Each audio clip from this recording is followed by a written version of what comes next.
Night எங்கள் attendance paper தூக்கிட்டாங்க.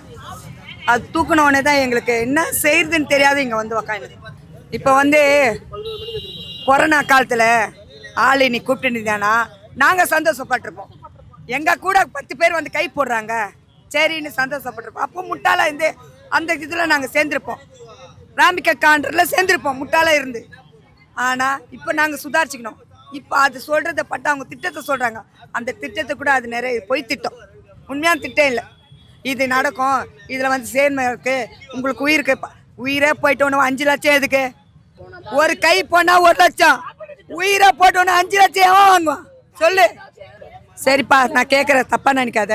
இந்த ஆட்சி வந்துரு, மனசாட்சிக்கு சொல். கொலை, கற்பழிப்பு, பெண்களுக்காக பாதுகாப்பு இல்லை, இல்லை வேறு பாதுகாப்பு இல்லை, சரிங்களா? ஆனால் நீங்கள் நல்லா ஆச்சா இருந்தால் எல்லாருமே நீங்கள் ஒழுங்கு பண்ணிக்கிறீங்களா? நான் சொல்கிற மாதிரி ஃபஸ்ட்டு நானும் அந்த கட்சி தான்.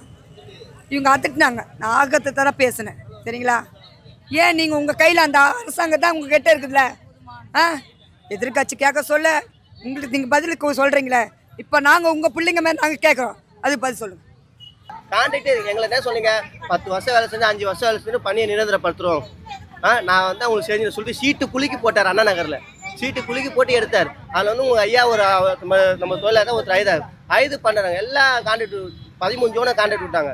ஜோன் 5 ஜோன் 6 கான்ட்ராக்ட் இல்லை. இப்போ இதே கான்ட்ராக்ட் விட்டா அப்போ நாங்கள் எங்கே தான் போகிறது?